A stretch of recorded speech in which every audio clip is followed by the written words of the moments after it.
Assalamualaikum warahmatullahi wabarakatuh.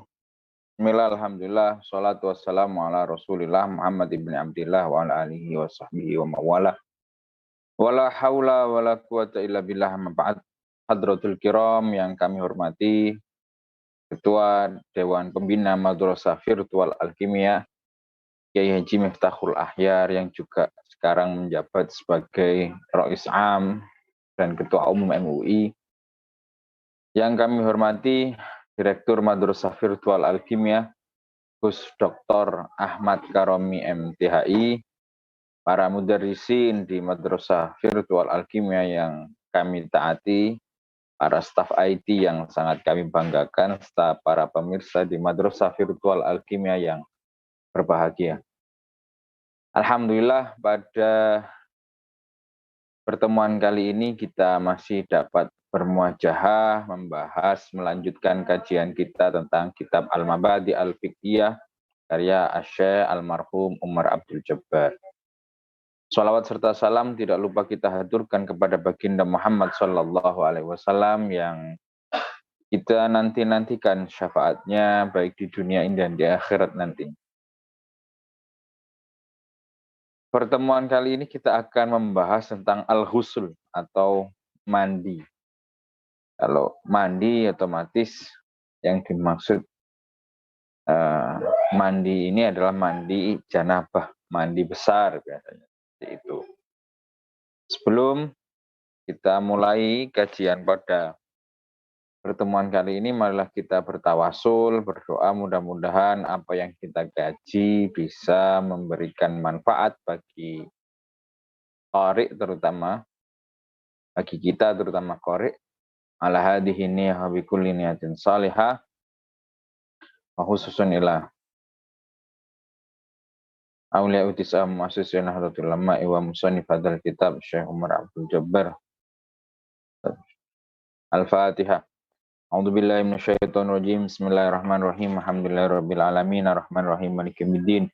Iyyaka na'budu wa iyyaka nasta'in. Ihdinas siratal mustaqim, siratal ladzina an'amta 'alaihim ghairil maghdubi 'alaihim waladdallin. Kita akan mengkaji atau membahas bab al-ghusl, bab mandi pada pertemuan kali. Kemarin kita membahas tentang mashu khufain, mizah bahasanya, muzah loro. Sekarang al-ghusl, yaitu mandi. Bismillahirrahmanirrahim. Qala mu'allif rahimahullahu ta'ala wa nafa'ana bihi wa bi ulumihi fid dharaini amin. Bismillahirrahmanirrahim. Al-ghuslu tawi iki ku nerangake atus. Mandi, mujibatul ghusli, mujibatul ghusli. Mujibatul ghusli utawi pira-pira perkara kang majibaken atus iku al janabatu janabah liqaulihi ta'ala krana dawuhne Allah Subhanahu wa ta'ala. Wa in kuntum junuban fattaharu. Dawuhne Allah wa in kuntum junuban fattaharu. Wa in kuntum lan lamun ana sapa sira kabeh iku junuban junub fattaharu mongko sesuci sapa sira kabeh. Wa qaulihi sallallahu alaihi wasallam wa qaulihi lan dawuhne Kanjeng Nabi Muhammad sallallahu alaihi wasallam sallam muga-muga maringi rahmat takdim sapa Allah alaihi ngatasi Kanjeng Nabi wasallama lan maring keselamatan sapa Allah ing Kanjeng Nabi. Dawuhne ya napa idal taqa khitanani au massa khitanul khitana wajabal ghusl. Idza talqa tatkalane ketemu apa al khitanani persunatan loro. Apa al khitanani persunatan loro au massa utawa demek utawa napa demek utawa nggih menyentuh nggih. Apa al khitanu persunatan al khitana ing persunatan waton wajaba mongko wajib apa al ghuslu. Itu yang memajukan pertama yaitu janabah. Yang kedua yaitu al-haid. Al haidu asan utai kang kaping pindho iku al haidu haid liqauli ta'ala krana dawuhe Allah taala. Liqauli krana dawuhe Allah taala halimah luhur sapa Allah. Dawuhe ya napa? Wala taqrabuhunna hatta yadhurna. Wala taqrabu lan ojo parek-parek sapa sira kabeh hunna ing wadon hatta yadhurna sehingga suci sapa wadon. Wa qaulihi lan dawuhe Kanjeng Nabi sallallahu alaihi wasallam. Sallam muga maringi rahmat takdim sapa Allahu Allah alaihi ing atase Kanjeng Nabi wasallam lan paring keselamatan. Ida akbalatil haidatu pada is-salata fa ida dhahaba qadruha faghsili ankid damma summa sholli. Dawuhe Kanjeng Nabi niku mau ida akbalatil haidu pada is-salata fa ida dhahaba qadruha faghsili ankid damma summa sholli. Ida akbalati tatkala ni madhep utawa teka akbalatil haid apa al haidu haid. Ida akbalati tatkala ni teka apa otomadhep apa al haidu haid pada mongko ninggalo sapa sira wadon as-sholata ing salat. Fa ida dhahaba mongko tatkala ni ilang apa qadruha kira-kirane haid faksili mongko basuh adusa sapa sira wadon anki sangke sira wadon adamma ing getih summa sholih nuli salat sapa sira wadon. Asalisu tawi kang kaping 3 iku al mautu mati liqaulihi sallallahu alaihi wasallam liqaulihi krana dawuhe Kanjeng Nabi Muhammad sallallahu alaihi wasallam. Salam muga-muga maringi rahmat takdim sapa Allahu Allah alaihi ing atase Kanjeng Nabi wasallam lan keselamatan. Fiman ing dalem wong wa qasathu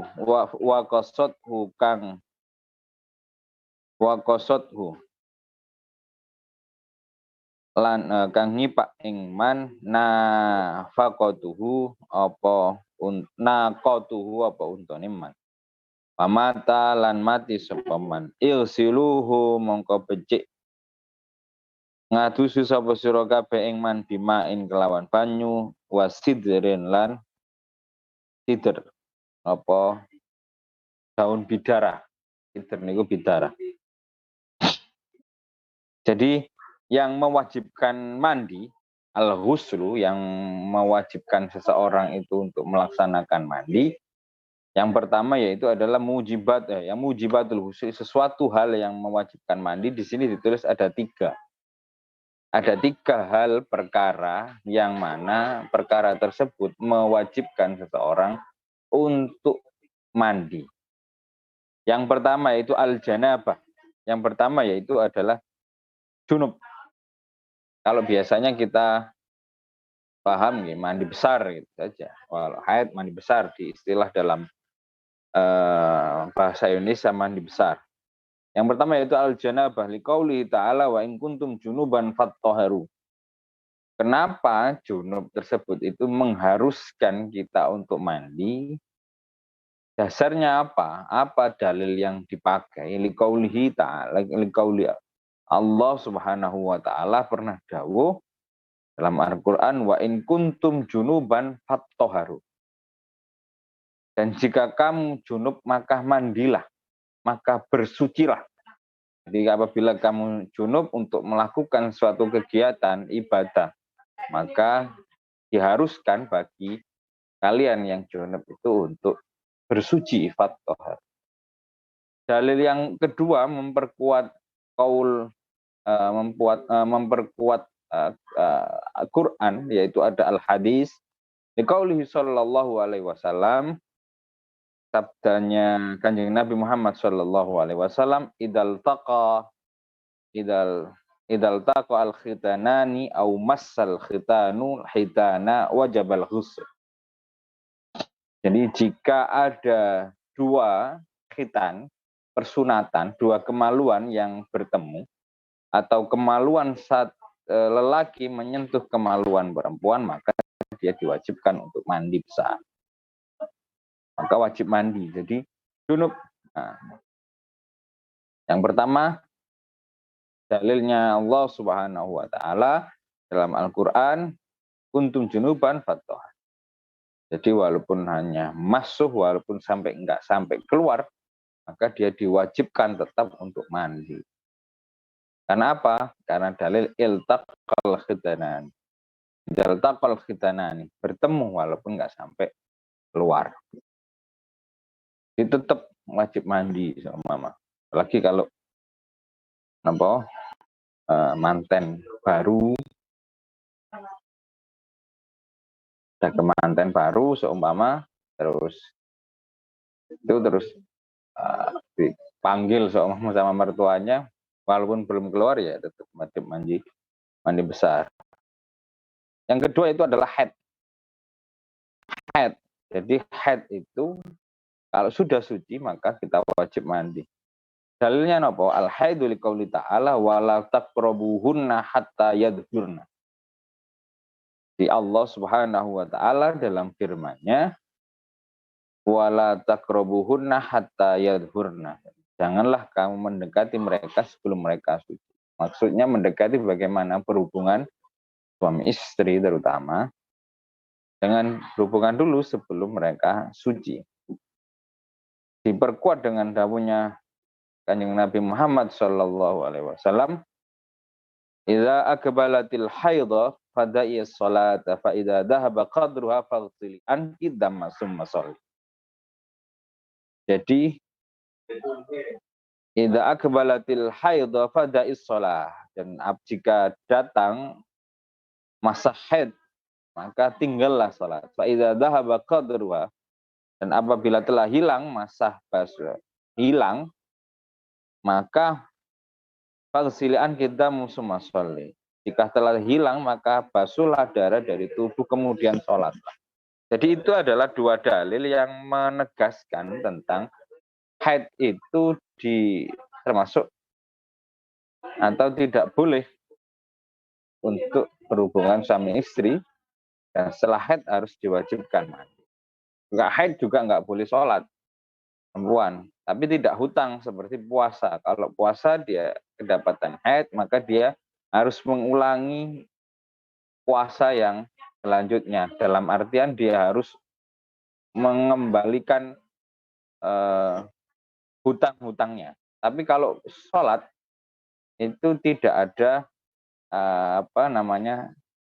tidak sampai dia menimbulkan hutang terhadap sholat.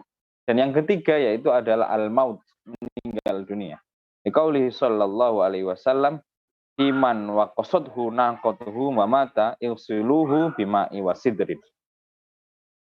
Al-maut, ketika meninggal, ada orang meninggal, maka wajib untuk dimandikan besar. Jadi wajib untuk dimandikan. Jadi, yang pertama yaitu setelah junub, terus haid, yang ketiga adalah ketika meninggal dunia, maka seseorang tersebut wajib untuk dimandikan. Dalil yang dipakai adalah dalilnya Kanjeng Nabi Muhammad sallallahu alaihi wasallam dalam hadis fiman wa qasadhu naqatuhu wa mata yaghsilu bima'in wasidrin. Mandikanlah seorang yang tertendang unta. Jadi ada ceritanya dalam hadis ini. Ada seorang yang tertendang unta kemudian sampai meninggal dunia. Maka mandikanlah dia, faghsilu bima'in wasidrin, dengan air dan sidr. Nah, ini kadang sidr ini dimaknai daun bidara. Kadang kalau sekarang jarang dipakai, biasanya diganti sama kapur barus biasanya. Kalau untuk memandikan jenazah, kadang diganti dengan wangi-wangian yang lain. Memang disunahkan untuk menggunakan sidr atau daun bidara, tapi memang di wilayah-wilayah kita, di wilayah timur itu memang jarang sekali ada daun sidr kalau nggak menanam, karena memang tumbuhannya tersebut itu berduri, jadi kalau besar itu nanti ngurumpul terus ada durinya. Dan itu juga di dalam hadisnya Kanjeng Nabi Muhammad SAW, setiap rumah yang ada sidernya, setiap rumah yang ada daun bidarahnya, pohon bidarahnya, maka dia akan eh, membentengi rumah tersebut dari sihir. Nah, itu biasanya dipakai ruqyah. Kadang kalau ada orang rumahnya ditanami pohon sidir seperti dalam hadis tadi, itu biasanya dia akan aman dari malapahaya yang berupa sihir, teluk dan lain sebagainya. Maka disunahkan untuk menanam pohon sidir. Tapi kalau sekarang sudah mulai banyak di Indonesia, biasanya 5 ribuan bibitnya. Bukan promosi, ini cuma daunnya Kanjeng Nabi seperti itu memang. Terus yang mujibatul husli sekarang furudul husli. Nah, setelah mengetahui siapa saja yang wajib mandi, sekarang kita furudul husli. Siapa saja yang diwajibkan untuk fardu-fardunya bagaimana? Furudul husli utawi pira-pira fardhu niatus iku niatun niat wa ta'mimulan wa ta'mimul badani lan ngeratani badan bimain kelawan banyu. Liqaulihi sallallahu alaihi wasallam krana dawuhe Kanjeng Nabi Muhammad sallallahu alaihi wasallam. Kalau dimaknani sallam muga-muga maringi rahmat takdim sapa Allah alaihi ngatasi Kanjeng Nabi wasallam lan paling kerahmatan sapa Allah Kanjeng Nabi. Man utawi sapa nung dawuhnya bagaimana? Man taraka mudi'a sya'ratin lam yaghsilha fu ila bih kada wa kada minan nar.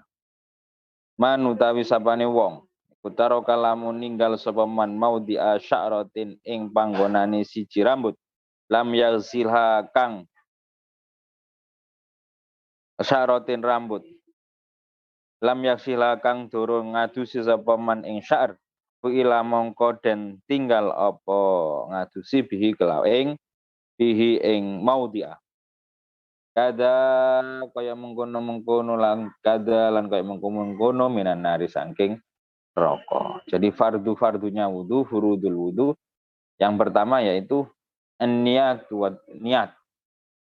Jadi harus niat. Nawaitul husla li raf'il hadasil akbari fardholillahi ta'ala. Itu niat. Kalau niat napa jenenge wudu, nawaitul wudu ali raf'il hadasil asghari, karena kalau mandi itu berarti hadasnya akbari, maka dia disebut akbar. Niat wa ta'mimul badani. Setelah niat dia harus meratakan air ke anggota badan. Jadi airnya harus, makanya biasanya kalau orang mandi itu kalau di Jawa pakai sampo gitu. Karena apa? Selah-selah rambut supaya terpenuhi.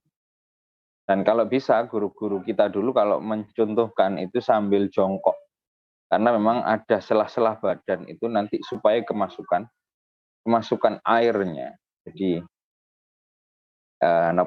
seluruh badan kemasukan. Dawuhnya Kanjeng Nabi, mantaro kamau di asy'aratin lam yaksilha fu ila bihi kada wa kada minan. Barang siapa yang meninggalkan tempatnya rambut dan belum dia basuh, maka ia akan disiksa dari panasnya api neraka. Berarti ada salah satu sehelai saja yang tidak terbasuh atau setitik saja tidak terbasuh maka kena dosa, maka berdosa maksudnya.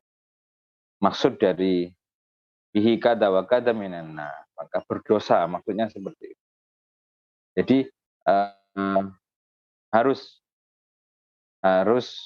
dibasuh. Maka kadang hadis ini disalahartikan kalau orang haid terus nanti rambutnya jatuh di hari ketiga, dikumpulkan terus di hari kelima dimandikan. Itu memang itu maksudnya kalau dimandikan, kalau dia sudah suci, contoh hari kelima dia suci dari haid, ternyata ada rambutnya rontok, lah itu yang harus dibasuh. Tapi kalau di hari yang kedua rambutnya itu rontok, terus sucinya di hari yang kelima, ya nggak usah dikumpulkan. Kadang orang dikumpulkan, khawatir itu terus dibasuh. Jadi pas waktu sucinya itu kalau dia rambutnya rontok maka dia dibasuh. Karena dia termasuk anggota badan yang harus dibasuh. Dan yang terakhir setelah furudul ghusl, bab ghusl yaitu sunanul ghusl. Terakhir. Sunanul ghusl utawi pira-pira sunane adus iku atasmiyatu maca basmalah. Wa tasmiyatu maca basmalah wa ghusl yadaini lan basuh tangan loro qabla idkhali ma ing dalem sadurunge manjingake karone maksudnya yada ini al inaa ing banyu.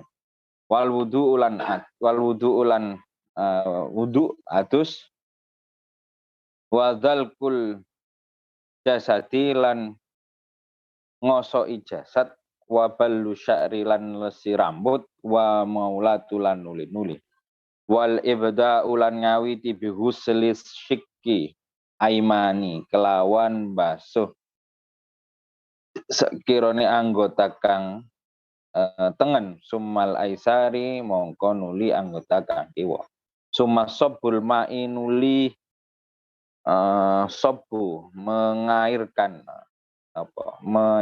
disuntek bahasa Jawa ini banyu ala ra'si ngatasé kepala wa takhiru ghusli rijlaini lan ngakhiri sikil basuh sikil loro. Jadi sunnah dalam mandi itu sunnahul ghusli sunnah dalam mandi. Yang pertama yaitu at-tasmiyatu membaca bismillah. Jadi bismillahirrahmanirrahim terus kita mandi. Yang kedua yaitu ghuslul kaffaini qabla idkhalihi mal ina. Membasuh kaf ini epek-epek bahasa Jawa. Apa? Telapak tangan ini dibasuh dulu sebelum memasukkan ke dalam tempat ina. Wal wudu wadalika wadal kul jasadi kemudian membasahi badan, menggosok badannya digosok. Terus wabalu sya'ri, terus membasahi rambut. Makanya tadi saya bilang terkadang di Jawa itu dikasih sampo. Wa sya'ri wa maulahu, terus sambung kegiatan yang seterusnya. Wal ibtida'u bi ghusli syikil aiman, terus memulai dengan membasuh sisi kanan dulu. Sumal aisar, kemudian sisi kiri, summa sabbul ma', terus mengairkan air di atas kepala, dan yang terakhir wa ta'khiru ghusli rijlaini mengakhirkan membasuh dua kaki. Jadi urut dari atas ke bawah. Itu saja mungkin yang bisa kami bagikan pada pertemuan kali ini tentang al-ghusl, tentang mandi. Kita akan sambung ke bab yang selanjutnya di pertemuan yang akan datang tentang at-tayammum. Bagaimana tata cara bertayamum, kesunatannya apa saja, fardu-fardunya apa saja. Sekian dari kami. Allahul muwaffiq ila aqwamit thoriq. Wassalamualaikum warahmatullahi wabarakatuh. Sampai jumpa di pertemuan yang akan datang.